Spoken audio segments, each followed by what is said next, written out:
Hi friends, இன்றைக்கி நம்ம முருங்கைக்கீரை பொரியல் எப்படி செய்கிறதுன்னு பார்க்கலாம். இது ரொம்ப சத்தானதுங்க, உடம்புக்கு ரொம்ப நல்லது. இன்றைக்கி அது எப்படி செய்கிறதுன்னு பார்க்கலாம். அதுக்கு நான் ஒரு கட்டு முருங்கைக்கீரை எடுத்து வச்சுருக்கிறேன். பாருங்கள், நல்லா ஃப்ரெஷ்ஷான கீரை எடுத்து வச்சுருக்கிறேன். இதை நம்ம இந்த குச்சி இல்லாமல் நல்லா உருகி எடுத்து வச்சுக்கலாம். பாருங்கள், இந்த மாதிரி க்ளீனாக அந்த சின்ன சின்ன குச்சி இல்லாமல் சுத்தமாக எடுத்து வச்சுக்கலாம். எடுத்து நம்ம அலசி எடுத்து வச்சுக்கலாம்.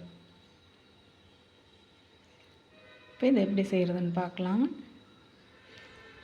பாத்திரத்தை அடுப்பில் வச்சு 2 ஸ்பூன் கடலெண்ணெய் விட்டுக்குங்க. எண்ணெய் காய்ஞ்சது கடுகு சேர்த்துக்குங்க.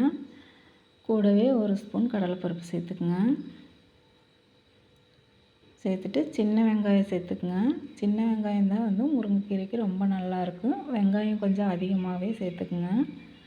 கூடவே நான் 3 வரமிளகாய் சேர்த்துருக்குறேன். நீங்கள் காரத்துக்கு தகுந்த மாதிரி சேர்த்துக்குங்க. ஒரு கொத்து கருவேப்பிலை சேர்த்துக்குங்க. சேர்த்து நல்லா வதக்கி விட்டுருங்க.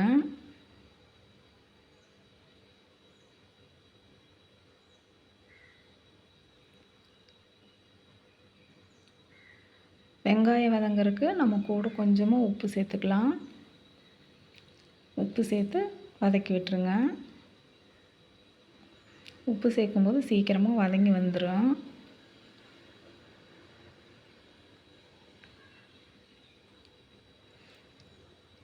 பாருங்கள், வெங்காயம் வதங்கிருச்சு.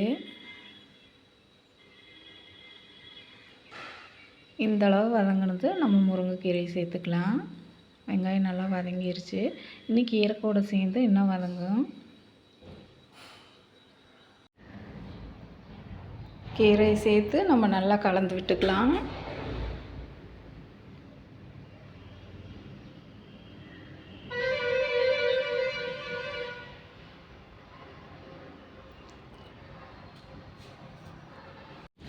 பாருங்கள், நல்லா கலந்து விட்டாச்சு.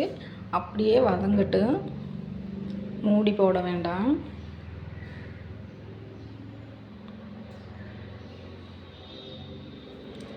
இப்போ நம்ம கீரை வதங்கிறதுக்கு கொஞ்சமாக உப்பு சேர்த்துக்கலாம். நம்ம ஃபஸ்ட்டே வெங்காயத்தில் சேர்த்துருக்குறோம். இப்போ அளவாக சேர்த்துக்கலாம். உப்பு சேர்த்து நல்லா கலந்து விட்டுருங்க. அடுப்பை மீடியமாக வச்சு அப்படியே கலந்து விட்டுட்டு இருங்க. இப்போ பாருங்கள், கீரை நல்லா வதங்கிருச்சு. மூடி போட்டோம்னா கருப்பு வந்த மாதிரி வந்துடும் கீரை. மூடி போடாமல் இருந்தோம்னா தான் நல்ல பச்சை கலராக இருக்கும்.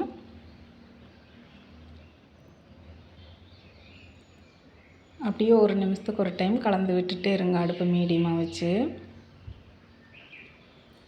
இப்போ கீரை நல்லா வதங்கி வந்துருச்சு.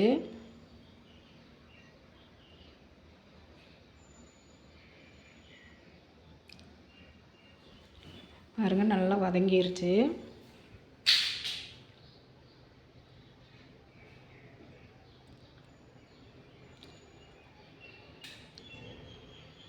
இப்போ நம்ம தேங்காய் துருவல் சேர்த்துக்கலாம்.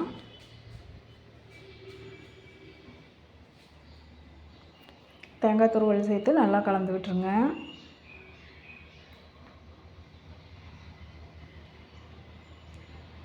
பாருங்கள், நல்லா கலந்தாச்சு.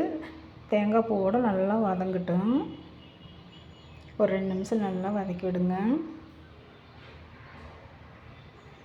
இப்போ நல்லா வதங்கிருச்சு. நம்மளுக்கு முருங்கைக்கீரை பொரியல் ரெடி ஆயிருச்சு. பாருங்க, நம்மளுக்கு சூப்பரான முருங்கைக்கீரை பொரியல் ரெடி ஆயிருச்சு.